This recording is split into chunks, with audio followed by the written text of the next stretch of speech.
Les différentes violences que l'on retrouve dans la sphère privée sont généralement listées, il y en a 5, on en liste 5, donc les violences physiques évidemment.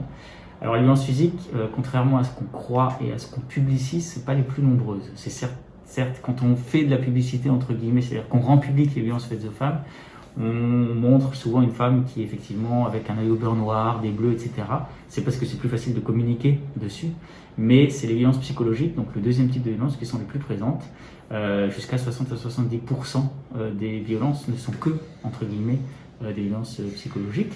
Sachant que les violences physiques peuvent intervenir dans la vie des couples où s'exerce la violence, notamment dans deux moments particuliers, au moment du départ, quand madame essaye de partir, ou au moment des grossesses. Voilà.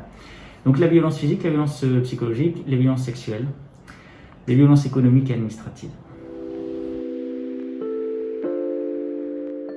Vous avez l'isolement social.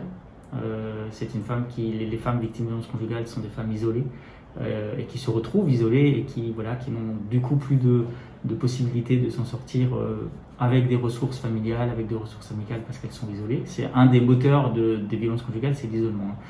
Il y a ce qu'on appelle aussi l'impuissance acquise, c'est-à-dire qu'à force d'avoir cru que c'était elles les responsables des violences dont elles étaient la victime, alors que évidemment ce ne sont pas elles les responsables des violences, mais à force de l'avoir cru, à force de l'avoir incorporé, elles acquièrent ce qu'on appelle l'impuissance acquise, c'est-à-dire ce fait de se dire de toute façon je suis capable de rien, je ne sais rien faire, je ne peux rien faire, et donc elles vont s'enfermer dans une espèce d'idée de je ne peux rien faire, je ne sais rien faire, tout doit se faire au travers de mon mari, de mon conjoint, etc. Donc moi je dirais dans les grandes lignes l'isolement, cette impuissance acquise, et c'est pour ça effectivement que dans l'accompagnement, nous on cherche à renverser la culpabilité en disant que c'est pas de votre faute, et justement pour qu'elle puisse reprendre un petit peu de ce qu'on appelle ce fameux pouvoir d'agir.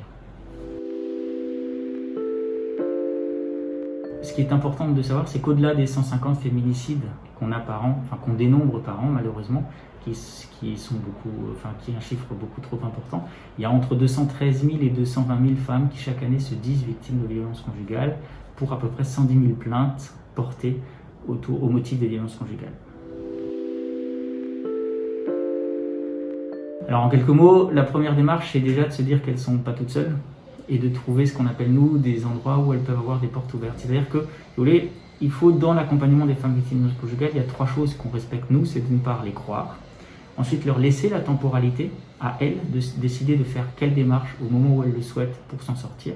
C'est pas à nous. Par exemple, on parlait tout à l'heure des plaintes. Une femme victime de violences conjugales qui porte plainte va retirer sa plainte ou retire souvent sa plainte si c'est une plainte qu'elle a déposée sous injonction bienveillante. C'est-à-dire que c'est l'amie, c'est la sœur, c'est la maman qui lui dit maintenant ça suffit, va porter plainte. Elle va aller porter plainte, mais qu'est-ce qui va se passer ? Quand elle va se retrouver seule, elle va se dire oui, mais si mon mari apprend que je porte plainte, ça va être pire pour moi. Est-ce que si jamais il y a une convocation dans la police, les enfants vont m'accuser moi, mes enfants vont m'accuser moi d'avoir emmené leur père devant la police, etc. Donc il y a plein de choses qui font qu'elle retire les plaintes quand elle se retrouve seule. Donc la démarche, c'est leur donner les possibilités de pouvoir faire l'ensemble des démarches qu'elles veulent, mais au moment où elles le veulent. C'est ça le principe, c'est pour ça que l'accueil de jour, par exemple, est ouvert. Et on peut venir avec ou sans rendez-vous. Et ça, c'est vraiment, j'ai envie de dire, la base de la démarche, c'est les croire et leur laisser le temps de prendre la décision au moment où elles le souhaitent, et au moment où elles le souhaitent, être présent pour leur offrir toute la possibilité de pouvoir s'en sortir. Donc, depuis quelques années, l'association SOS Femmes Solidarité tient des permanences à Illkirch, et des permanences qui permettent effectivement aux Illkirchoises de pouvoir directement s'adresser à l'association d'une manière très simple. Aujourd'hui, il suffit de se présenter à la mairie, de demander au CCAS, et le CCAS de la mairie, de la ville d'Illkirch, qui est en lien avec nous, nous oriente directement la personne. Donc ça permet effectivement aux Illkirchoises d'avoir un contact direct au sein de la mairie.